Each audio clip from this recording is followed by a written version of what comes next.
বিচার বিভাগের পূর্ণ স্বাধীনতা নিশ্চিত করার লক্ষ্যে সুপ্রিম কোর্ট সচিবালয় অধ্যাদেশ ২০২৫ জারি করা হয়েছে। এর মাধ্যমে নির্বাহী বিভাগ থেকে পুরোপুরি পৃথক হলো বিচার বিভাগ। রোববার রাষ্ট্রপতি মোহাম্মদ শাহাবুদ্দিনের নির্দেশে আইন বিচার ও সংসদ বিষয়ক মন্ত্রণালয় থেকে এই অধ্যাদেশ জারি করা হয়। এর আগে গেল ২০ নভেম্বর অন্তর্বর্তীকালীন সরকারের উপদেষ্টা পরিষদ সুপ্রিম কোর্টের জন্য একটি পৃথক সচিবালয় প্রতিষ্ঠা সংক্রান্ত সুপ্রিম কোর্ট সচিবালয় অধ্যাদেশ ২০২৫-এর খসড়ার চূড়ান্ত অনুমোদন দেয়। বিচার বিভাগের প্রাতিষ্ঠানিক স্বতন্ত্রীকরণ নিশ্চিতকরণে প্রধান বিচারপতির উদ্যোগে ২০২৪ সালের ২৭ অক্টোবর বাংলাদেশ সুপ্রিম কোর্ট হতে পৃথক বিচার বিভাগীয় সচিবালয় গঠন সংক্রান্ত প্রস্তাব আইন বিচার ও সংসদ বিষয়ক মন্ত্রণালয়ে প্রেরণ করা হয়। ওই প্রস্তাবে গণপ্রজাতন্ত্রী বাংলাদেশের সংবিধানের ১০৯ অনুচ্ছেদের উদ্দেশ্য পূরণকল্পে হাইকোর্ট বিভাগ কর্তৃক অধস্তন আদালত ও ট্রাইব্যুনালের তত্ত্বাবধান ও নিয়ন্ত্রণ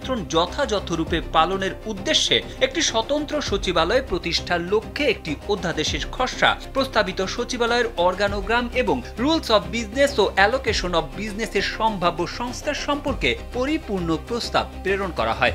সুপ্রিম কোর্ট সচিবালয় অধ্যাদেশ ২০২৫ জারি করার মাধ্যমে বিচার বিভাগের জন্য পৃথক সচিবালয় প্রতিষ্ঠার স্বপ্ন আজ বাস্তব রূপ নিল।